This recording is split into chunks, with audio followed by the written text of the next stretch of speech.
Bismillahirrahmanirrahim. Innal hamdalillah nahmaduhu wa nasta'inuhu wa nastaghfiruh wa na'udzu billahi min shururi anfusina wa min sayyiati a'malina. May yahdihillahu fala mudilla lahu wa may yudlil fala hadiya lahu. Wa ashhadu an la ilaha illallah wahdahu la syarika lahu. وأشهد أن محمدا عبده ورسوله يا أيها الذين آمنوا اتقوا الله حق تقاته ولا تموتن إلا وأنتم مسلمون يا أيها الناس اتقوا ربكم الذي خلقكم من نفس واحدة وخلق منها زوجها وبث منهما رجالا كثيرا ونساء واتقوا الله الذي تساءلون به والأرحام إن الله كان عليكم رقيبا يا أيها الذين آمنوا اتقوا الله وقولوا قولا سديدا يصلح لكم أعمالكم ويغفر لكم ذنوبكم ومن يطع الله ورسوله فقد فاز فوزا عظيما أما بعد فإن خير الكلام كلام الله وخير الهدي هدي محمد صلى الله عليه وسلم وشر الأمور محدثاتها فإن كل محدثة بدعة وكل بدعة ضلالة وكل ضلالة في النار. أيها المسلمون إخواني في الدين أعزني الله وإياكم. Semoga Allah memuliakan kita semua di dunia dan di akhirat nanti. Sebagaimana telah disebutkan tema kajian kita di siang hari ini hingga selesai nanti, membahas sebuah tema yang sangat berkaitan dengan keadaan yang menimpa kaum muslimin di berbagai negeri, dari berbagai kekacauan yang ada,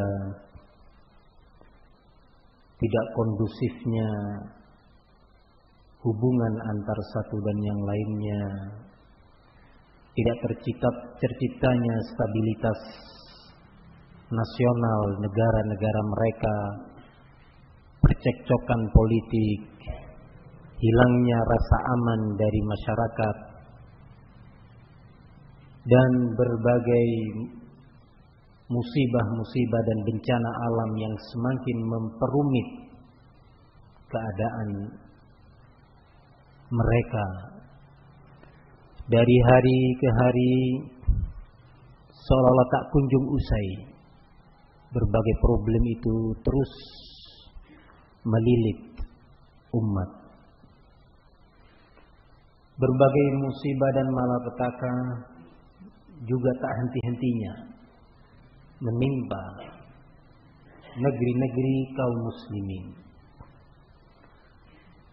Belum selesai kita berbicara tentang musibah yang terjadi beberapa waktu yang lalu, disusul oleh musibah yang berikutnya. Saya katakan belum selesai kita membicarakannya, belum sampai pada tingkatan apa jalan keluarnya, belum sampai pada tingkatan mengatasi berbagai kerusakan infrastruktur yang terjadi di masyarakat kita. Pertanian hancur, gedung-gedung hancur, korban luka, korban wafat. Menyusul musibah yang berikutnya. Belum juga selesai dibicarakan, apalagi dicarikan jalan keluarnya. Musibah yang berikutnya lagi telah menanti. Berbagai berita dan informasi datang bahwa daerah ini terancam dengan musibah ini. Daerah yang berikutnya terancam dengan musibah ini. Terus hidup kita habis umur hanya berbincang seputar musibah dan malapetaka. Sampai-sampai wal'iyadu billah yang lebih parah lagi, berbagai musibah dan informasi tentang malapetaka itu tadi menjadi hal biasa. Tidak lagi menggugah iman kita, iman umat. Tidak lagi membangkitkan semangat untuk mengevaluasi perjalanan ibadah, perjalanan amal. Nah, namun itu semua datang kemudian berlalu. Datang lagi, berlalu lagi. Ikhwani fiddin, tingkatan yang seperti ini sudah parah sekali, menunjukkan bahwa qalbu kita ini telah menjadi qasiyah. Hati-hati kita ini menjadi keras. Kal hijarati au asyaddu qaswa. Bagaikan batu, bahkan lebih keras daripada batu. Wa inna minal hijarati lama yatafajjaru minhul anhar. Karena sesungguhnya di antara batu itu masih ada yang bisa menyumbarkan atau mengeluarkan air darinya. Wa inna minha lama yashaqqaqu wa yakhruju minhul ma. Di antara batu itu ada yang bisa pecah. Bahkan di antara mereka, di antara batu-batu itu yahbitu min khasyatillah, jatuh mereka karena takut kepada Allah, takut kepada azabnya. Nah, sampai-sampai disebutkan min khasyatillah, bukan min khaufillah. Di antara batu itu ada yang jatuh berkelundung, lepas dari tempatnya, min khasyatillah, bukan sekadar min khaufillah. Karena khasyah itu adalah tingkatan khauf yang tertinggi. Khauf itu maknanya perasaan takut. Khasyah itu adalah perasaan takut yang tertinggi, pada puncaknya, yang muncul atau lahir karena ilmu. Batu-batu itu berilmu tentang Allah. Mereka tahu tentang siapa penciptanya. Batu-batu itu Allah yang memberitakan ini. Allah yang mengabarkan kepada kita. Sehingga mereka itu punya khasyah. Tahu tentang kebesaran dan kekuatan Allah.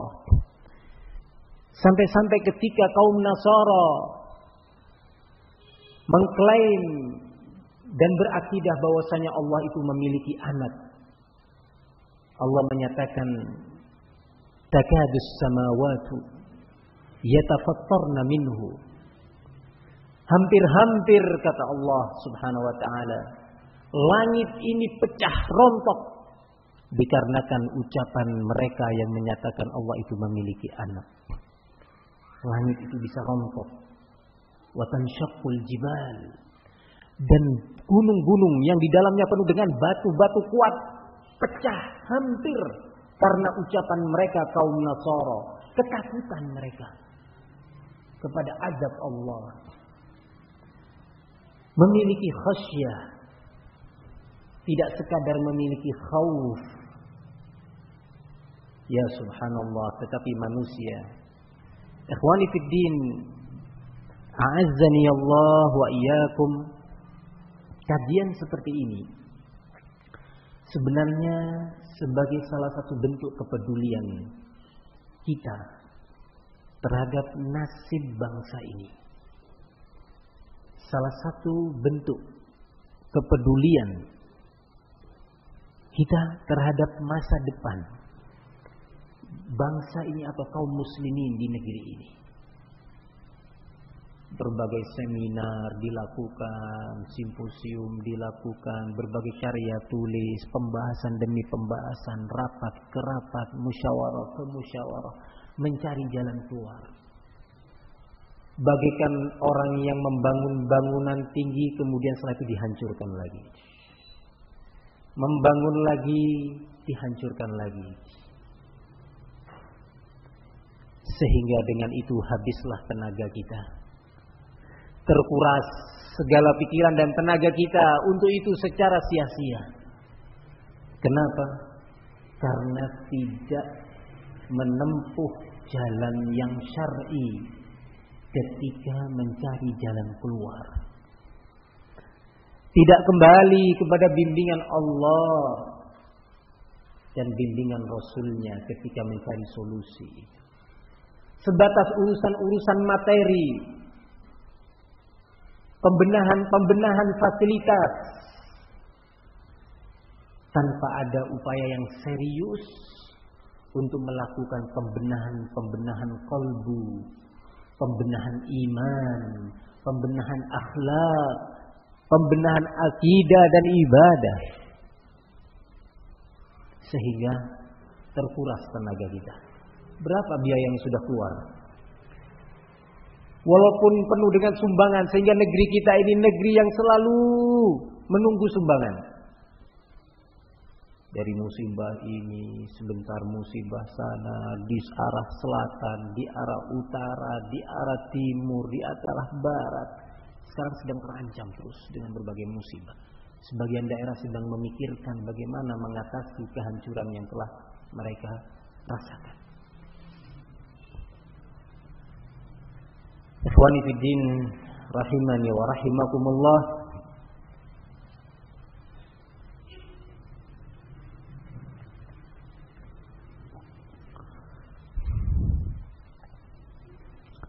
Maka saya katakan kajian ini sebagai salah satu sumbangsih. Ya, memang kita nggak bisa memberi bantuan dana lah. Ketika ada musibah-musibah kita nggak punya bendera dan spanduk untuk mengucurkan dana. Sebagaimana yang terjadi dengan kondisi yang ada sekarang, keadaannya lebih parah lagi. Berbagai musibah ini, gempa di Yogyakarta, gempa di Padang, Gunung Merapi meletus, tsunami di Aceh, tsunami di beberapa tempat, banjir, tanah longsor, ya, dan yang lainnya. Itu dijadikan sebagai kesempatan oleh berbagai pihak. Para bisnismen menggunakan itu sebagai kesempatan. Ya, menggunakannya sebagai kesempatan. Para politikus berbagai partai juga demikian. Ya, berbagai urusan dengan spanduknya masing-masing. Sampai terjadilah berbagai hal yang terjadi di lapangan. Ya subhanallah, ya subhanallah. Begitu juga media massa. Dengan terjadinya berbagai musibah ini luar biasa. Kesempatan untuk menambah oplah. Berjalan di atas penderitaan umat. Maka kita ini nggak punya apa-apa. Kecuali memanggil. Mengajak. Ayo kembali. Ayo kita rujuk. Ikhwani fiddin, barakallahu li wa lakum. Ketika musibah demi musibah yang sebenarnya sebagai bentuk peringatan-peringatan sudah tidak lagi bermanfaat, maka disitulah ada dua hal besar yang berbahaya. Salah satunya lebih besar dari yang kedua atau yang pertama. Dari dua hal ini salah satunya lebih besar, lebih berbahaya, walaupun kadang-kadang nggak dirasa. Sebelum kita berbicara tentang dua hal ini, perlu diketahui sebenarnya berbagai musibah yang ada tidak lain memang disebabkan oleh berbagai dosa. Allah itu Ghafur. Allah itu Rahim. Latif bi'ibadihi. Sangat lembut pada hamba-hambanya. sangat lembut di dalam menyikapi dosa-dosa setiap hambanya. Sampai Allah menegaskan kalau seandainya Allah memperhitungkan setiap dosa, seandainya Allah menghitung-hitung setiap dosa untuk dibalas, ma taraka ala dhahriha min dabbah, tidak akan tersisa lagi di atas muka bumi ini satu pun makhluk yang berjalan. Coba Allah yang sudah memberikan kenikmatan pikiran, kenikmatan iman, kenikmatan fisik, dan yang lainnya, kemudian dimaksiati, dilanggar, syariatnya tidak dijalankan. Kalau Allah mau membalas setiap dosa dari kita ini tanpa yang di luar kita aja, maka hancurlah. Belum lagi kemaksiatan-kemaksiatan yang lainnya di muka bumi ini. Kadang-kadang terbenak atau muncul di pikiran kita, kenapa Allah mengazab kita? Kenapa? Sampai terjadi korban yang banyak. Ratusan, bahkan ribuan, bahkan puluhan ribu dan ratusan ribu korban. Katanya Allah itu Rahim, katanya Allah itu Rahman. Ya, Allah itu Rahman dan Allah itu Rahim. Tapi coba sadari, sekarang di sekitar kita ini berapa banyak hamba-hamba Allah yang tidak sholat? Coba dihitung, diadakan sensus. Semestinya dilakukan itu, bukan sensus fakir miskin saja, tetapi sensus orang-orang yang miskin sholat. Disensus, mulai dari tingkat RT, siapa saja di RT ini yang nggak sholat. Ada satu orang aja nggak sholat, cukup sebagai alasan bagi Allah untuk menghancurkan kampung itu. Karena Allah sudah memberikan nikmat, berbagai nikmat untuk mereka. Apalagi di satu RT ada 3 orang yang nggak sholat. Kalau lebih, di RT yang kedua, di RW itu, di desa itu, berapa orang yang nggak sholat? Satu urusan masalah sholat. Perbuatan menyekutukan Allah, kesyirikan, mengais barokah dari selain Allah, mengais barokah di tanah-tanah kubur, meminta perlindungan kepada penghuni-penghuni kubur untuk keselamatan dirinya, kesehatan dirinya, keselamatan kampungnya, memberikan berbagai sesajen untuk terhindar dari letusan gunung, memberikan sesajen kepala kerbau, kepala ini dan kepala itu, ya, untuk kawah gunung. Bukannya meminta kepada Allah dan takut kepada Allah. Takut dari gelombang tsunami, diadakan acara larung saji, disembelih pula seekor hewan korban. Ibadah korban itu yang diserahkan kepada selain Allah, diserahkan kepada penjaga laut selatan atau penjaga laut ini dan itu. Siapa penjaganya? Allah. Allah yang punya, Allah yang menciptakannya, Allah yang memerintahkan mereka. Bukannya takut kepada Allah sebagaimana orang-orang musyrikin Quraisy di zaman dahulu yang dinyatakan oleh Allah sebagai orang-orang kafir dan dinyatakan sebagai penghuni an-nar, orang-orang musyrikin, Abu Jahal dan kawan-kawannya, ketika mereka terancam musibah itu lupa kepada orang-orang soleh, tokoh-tokoh dan perintis-perintis kampung mereka, lupa yang selama ini mereka meminta syafaatnya, meminta barokahnya, berdoa langsung kepada Allah ketika terancam musibah. Lupa kepada Latta, Uzza, lupa kepada Waddan wa Suwa'an, wa Yaghuts, wa Ya'uq. Nama-nama tokoh-tokoh orang-orang soleh, para wali-wali Allah yang mereka puja-puji, yang mereka datangi untuk meminta karomahnya, meminta barokahnya, diziarahi monumen-monumen mereka yang berada di sekitar Ka'bah. Bayangkan, monumennya dan ibadah mereka itu ada di sekitar Ka'bah, bukan di sekitar Candi Borobudur atau di kawah gunung, ya. Ada di sekitar Ka'bah. Ya subhanallah. Ketika musibah mengancam negeri mereka, lupa semua. Ingat hanya Allah saja. Taubat, ya Allah, ya Allah, ya Allah, ya Allah. Abu Jahal dan kawan-kawannya. Tapi sangat disayangkan umat ini, ya, ketika terancam musibah, ya, bukannya berlindung kepada Allah, malah berlindung kepada penjaga gunung dari arwah-arwah, berlindung kepada penjaga-penjaga laut.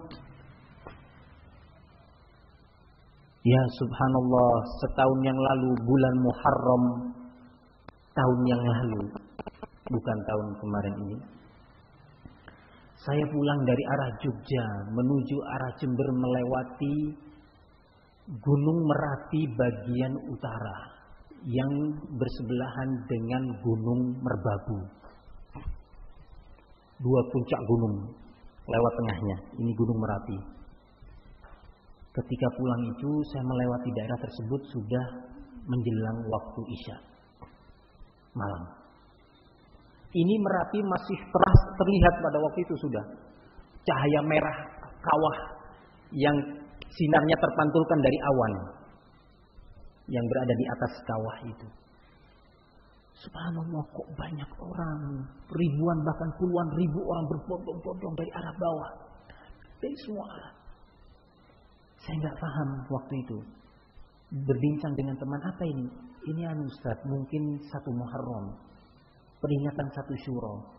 Oh, lah ada apa ini mereka? Mereka nampaknya menuju ke puncak gunung. Itu. Sudah, nggak paham saya ini apa yang terjadi.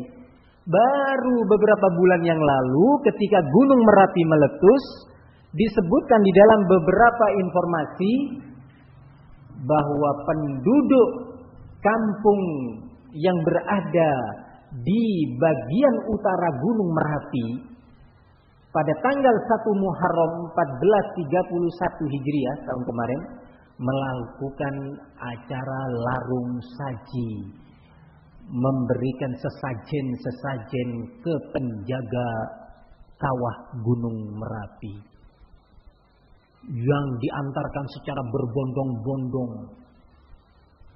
Muslimin dan muslimat, bukan orang-orang suku Tengger yang beragama animisme atau beragama Buddha, bukan.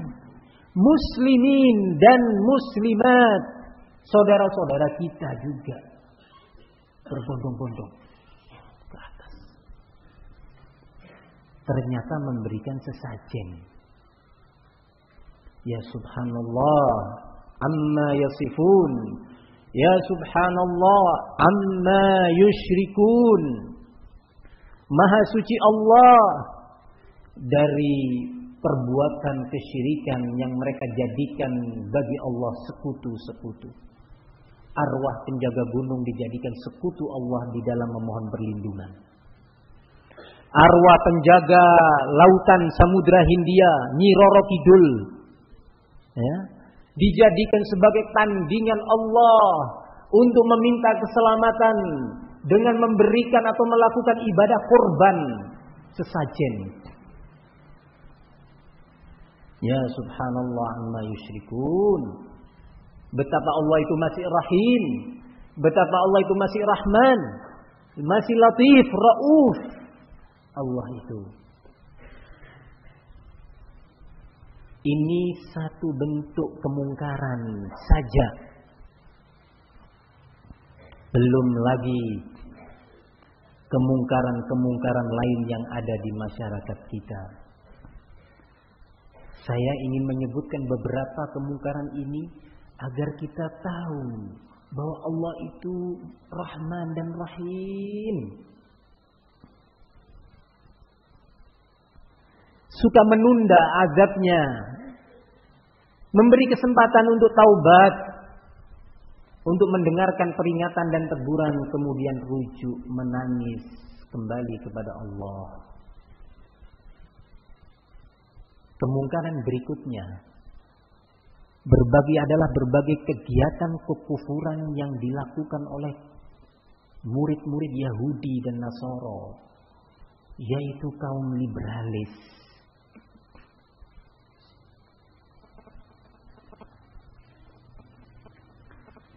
Salah satu tokoh liberalis lulusan IAIN Wali Songo Semarang yang bernama Sumanto Al-Qurtubi. Coba ini sekarang berada di negeri kita. Paham ini mungkin sudah ada di sekitar kita. Kata dia bahwa orang-orang yang mengingkari perkawinan sesama jenis atau maaf saja homoseksualitas adalah orang-orang primitif. Ini bukan penyanyi rock yang menyatakan ini. Lulusan IAIN, perguruan tinggi agama Islam resmi di negeri ini. Kemudian dia menyatakan, sementara kisah yang disebutkan tentang Lut, nggak mau menyebut Nabi Lut di dalam tulisannya itu. Lut gitu. Tidak ada sopan sama sekali kepada Nabi, seorang utusan Allah. Saudara misan Nabi Ibrahim alaihissalam, putra bibinya, ibnu khala Ibrahim alaihissalam, Nabi Allah Lut. Sementara peristiwa Lut yang katanya kaumnya itu homoseksual, itu sebenarnya pengingkaran Lut kepada kaumnya yang homo, maaf saja, dikarenakan Lut gagal meraih kepentingan pribadinya, yaitu keinginan Lut untuk menikahkan dua putrinya kepada dua orang pria yang kebetulan homo, dan kedua pria itu tidak mau. Ya subhanallah. Ya subhanallah. Kalau yang mencela Al-Quran ini kisah tentang Nabi Lut dan kaumnya yang homo kemudian diazab oleh Allah dengan dibalik, wa ja'ala 'aliyaha safilaha, kata Allah. Allah jadikan permukaan bumi mereka menjadi dasar buminya dan dihujani oleh batu dari langit, tampung orang-orang homo. Kata Sumanto Al-Qurtubi, lulusan IAIN Wali Songo Semarang ini, yang sekarang telah menjadi berposisi pada posisi penting dalam salah satu ormas Islam besar di negeri ini. Bayangkan, sudah berposisi pada posisi penting salah satu ormas besar di Indonesia. Ormas Islam, bukan ormas Kristen. Lulusan IAIN, bukan lulusan Trisakti. Yang sekarang sudah meraih sarjana agama, bukan sarjana politik, mengucapkan ucapan seperti ini. Sementara kisah yang disebutkan bahwa kaum Nabi Lut diazab karena perbuatan homo yang mereka lakukan, itu sih nggak benar. Itu peristiwa alam. Ya subhanallah. Ada Al-Quran di sini. Coba minta satu Al-Quran. Pinjam Al-Quran. Nah, kisah Nabi Allah Lut itu ada di dalam Al-Quran, diulang-ulang dalam banyak surat. Dengan entengnya dan penuh olok-olok. Kalau nama orang ini adalah John Kennedy misalkan, ya memang orang kafir, tetapi ini memakai nama-nama Islam. Al-Qurtubi, sarjana agama Islam. Itu semua berbagai musibah yang katanya kampungnya dibalik ini dan itu hanya fenomena alam. Coba kita lihat di negeri Eropa yang di sana banyak kaum homo, nggak ada musibah kan? Ya subhanallah, ini diucapkan di bumi Allah. Dia ini dan kawan-kawannya berjalan di bumi Allah, menghirup udara yang Allah ciptakan ini, makan dari rezeki Allah. Ikhwani fid din, rentetan perbuatan dan ucapan kekufuran sekaligus menghina Nabi, mendustakan Al-Quran, menghalalkan sesuatu yang Allah haramkan. Bahkan IAIN Semarang itu mengeluarkan sebuah jurnal Justisia namanya, yang terbit kurang lebih per 3 bulan. Dalam salah satu edisinya kurang lebih pada tahun 2004 atau 2003 mengeluarkan sebuah pernyataan resmi yang tertulis di bagian belakang jurnal tersebut bahwa homoseksualitas dan perkawinan sesama jenis adalah suara IAIN dari Fakultas Syariah. Bisa saja para rektor menyatakan, oh itu oknum pribadi. Kalau ucapan pribadi, kalau keluar dalam bentuk jurnal resmi atas nama fakultas di bawah universitas tersebut atau institusi tersebut, nggak bisa lagi mengelak. Nah, dan memakai nama lembaga yang seperti saya sebutkan judulnya baru saja. Ya ikhwan, kita perhatikan, tidak cukup sampai di situ. Salah seorang tokoh liberalis perempuan, Siti Musdah Mulia namanya, juga ikut menyuarakan masalah ini dan menuntut pemerintah Indonesia untuk meresmikan perkawinan sesama jenis dan tidak memojokkan kaum homoseksual. Maka kita harus mengambil langkah, kata mereka, kata orang-orang liberalis, untuk membela hak-hak orang-orang homo ini. Pertama, kita kumpulkan mereka orang-orang homo. Kita sadarkan tentang hak mereka. Ya subhanallah. Kemudian kita masyarakatkan di tengah-tengah umat ini tentang legalnya perbuatan ini sehingga seorang yang homo tidak lagi canggung. Seorang yang ingin menikah sesama jenis, pria dengan pria, wanita dengan wanita, tidak lagi canggung berjalan dan resmi dengan akad nikah dan walimah yang diundang tetangga-tetangganya. Ini yang mengucapkan sudah sarjana-sarjana yang sekarang menjadi pendidik, penasehat di beberapa pondok pesantren, berposisi pada posisi-posisi strategis di beberapa ormas Islam besar di negeri ini. Antum lihat ini kemaksiatan di bumi Allah. Sudah tidak hanya kita terfokus narkoba, peminum khamr, pencuri. Sudah bukan zamannya. Walaupun itu kemaksiatan besar, korupsi, semuanya dosa-dosa besar. Sibuk dengan korupsi. Tetapi lupa kepada dosa-dosa besar yang berisi kekufuran. Ikhwani fid din, barakallahu li wa lakum. Kajian ini sekali lagi sebagai bentuk kepedulian kita. Ya, kita nggak bisa sumbang uang, nggak bisa kita. Kita sendiri fuqara. Kita hanya bisa menyumbangkan nasihat-nasihat, ayat-ayat Al-Quran, petuah-petuah Rasul Sallallahu Alaihi Wasallam.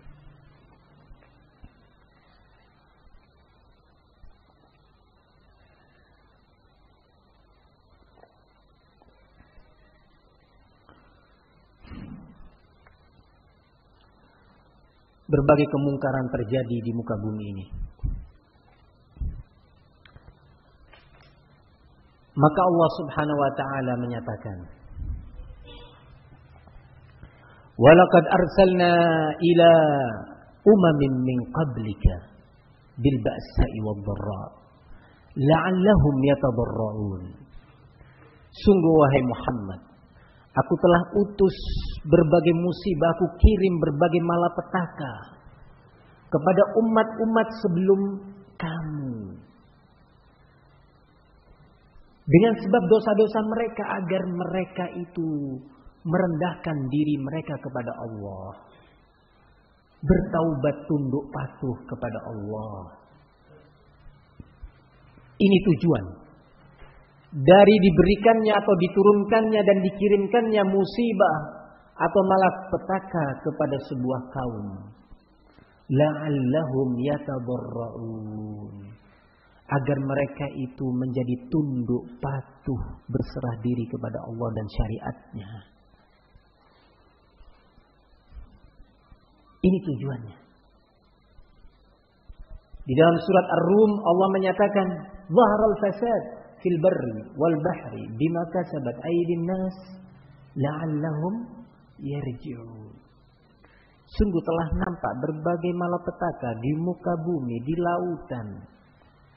Bumi datang gempa, gunung meletus, banjir, tanah longsor, dari lautan tsunami, badai dan yang lainnya, kapal tenggelam dan berbagai musibah disebabkan oleh dosa-dosa mereka. Ketika disebut dosa, awal yang muncul di benak kita adalah pencuri, para pecandu narkoba, ya, peminum minuman keras, yang bermain judi. Itu pertama yang muncul di benak kita. Ya, semua yang saya sebutkan baru saja ini dosa-dosa besar, yang juga ada hukumannya di sisi Allah Subhanahu wa taala,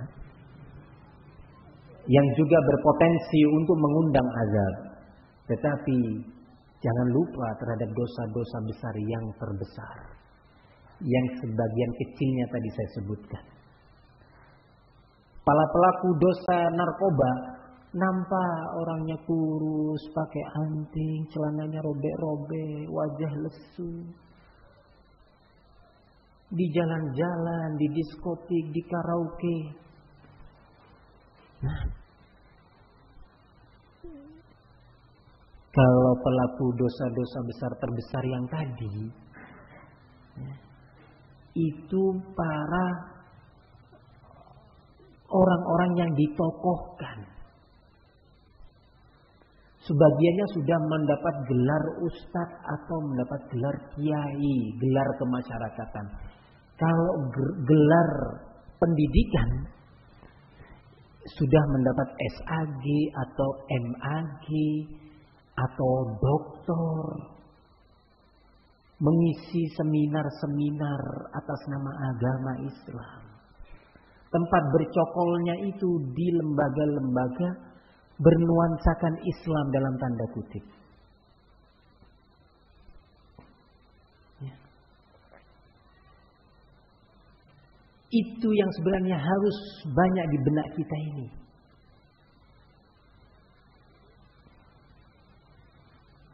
Dengan sebab dosa mereka, kata Allah, la'allahum yarji'un, agar mereka mau bertaubat kembali, rujuk. Iya, saya salah, saya taubat. Ini tujuan dari musibah yang ditimpakan kepada suatu kaum. Kemudian Allah lanjutkan, falaula idh ja'ahum ba'suna tadarra'u walakin qasat qulubuhum wa zayyana lahumus syaitanu ma kanu ya'malun. Kalau seandainya, kata Allah, ketika datang kepada mereka, menimpa kepada mereka kampung dan negeri mereka musibah dan malapetaka yang kami kirim itu, membuat mereka untuk menjadi orang-orang yang tunduk patuh kepada syariat agama. Tapi ternyata kata Allah, qasat qulubuhum, kalbu mereka menjadi keras, sulit menerima nasihat, sulit menerima teguran, sulit untuk menerima ayat-ayat Al-Quran dan hadis-hadis Rasul sallallahu alaihi wasallam. Ikhwani fid din, a'azzani Allah wa iyyakum. Lebih parah lagi, Allah lanjutkan, wa zayyana lahumus syaitan ma kanu ya'malun. Syaitan memperindah perbuatan kemaksiatan yang mereka lakukan. Syaitan memperindah berbagai perbuatan kesyirikan dan ucapan-ucapan kekufuran tadi, diperindah. Oh, ini dalam rangka untuk membela hak orang-orang yang terzalimi, membela hak kaum minoritas. Karena Islam itu rahmatan lil alamin katanya. Sampai untuk orang-orang, maaf saja, orang-orang homo tadi, Islam pun rahmatan lil alamin. Ya subhanallah. Penyetaraan gender antara laki dan perempuan dalam berbagai urusan. Ini semua dalam rangka untuk mengenali dan menghargai hak asasi manusia. Coba, oleh syaitan diperindah. Amalan yang tadinya kemaksiatan dan bahkan kekufuran digambarkan sebagai bentuk amalan baik. Yahsabuna annahum yuhsinuna sun'a. Mereka mengira karena gambaran dari syaitan tadi, mereka sedang melakukan sebuah amalan yang baik sekali. Ikhwani fid din, a'azzani Allah wa iyyakum, semoga Allah memuliakan kita semua dan seluruh kaum muslimin.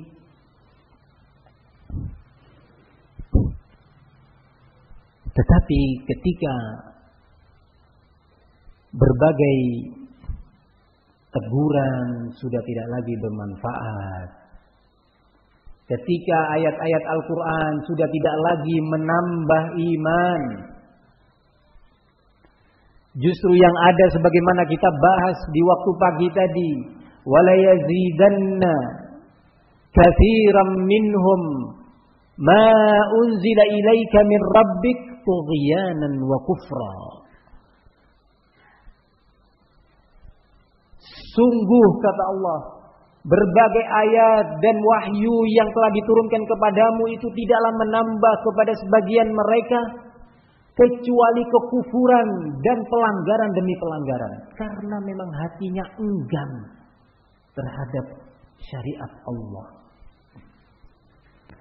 Hatinya terasa sempit dari hadis-hadis Rasul sallallahu alaihi wasallam.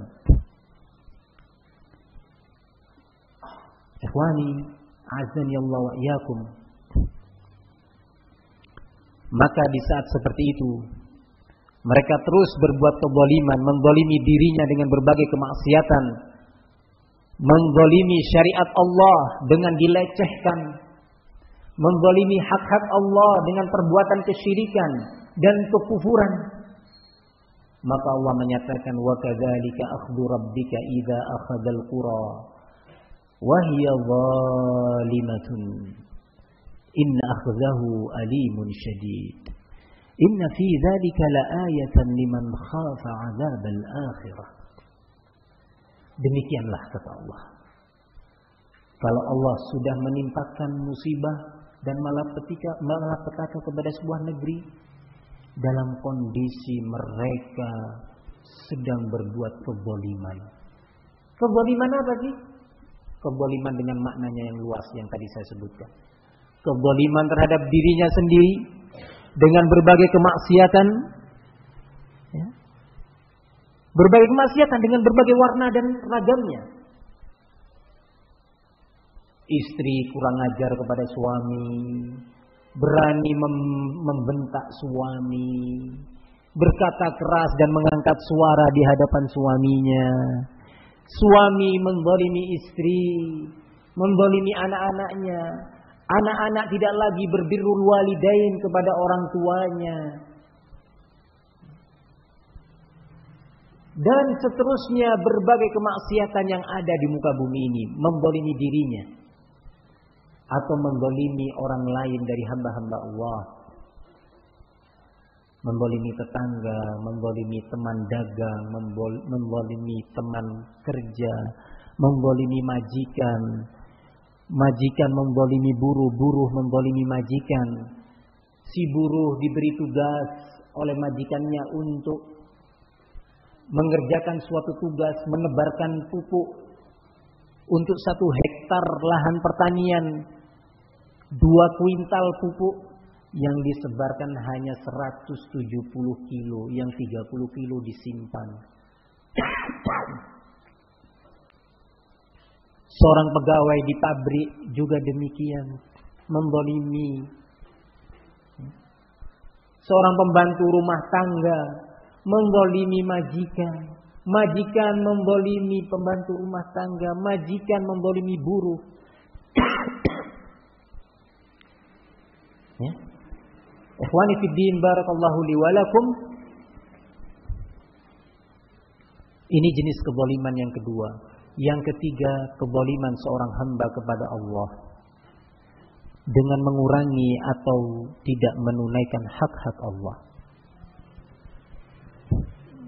Maka dari itu Allah menyatakan, wa kadzalika akhdhu rabbika idza akhadzal qura wa hiya zalimah. Demikianlah azab Allah ketika Allah timpakan kepada sebuah negeri dengan sebab kondisi mereka yang penuh dengan kezaliman. Inna akhdahu alimun syadid. Sesungguhnya azab Allah itu maha pedih dan keras. Inna fi dzalika la ayah. Sesungguhnya pada peristiwa-peristiwa seperti itu, berbagai musibah dan malapetaka seperti itu, ada tanda-tanda kebesaran Allah bagi orang-orang yang beriman dan takut kepada hari akhirat atau azab di hari akhirat. Lah ini yang jadi masalah di tengah-tengah umat ini. Bahwa kebanyakan umat, mungkin kita termasuk di dalamnya, bukan tergolong orang-orang yang takut kepada azab akhirat. Sehingga berbagai musibah dan malapetaka itu tidak menyentuh kalbunya. Tidak lagi menggugah imannya untuk kembali kepada Allah.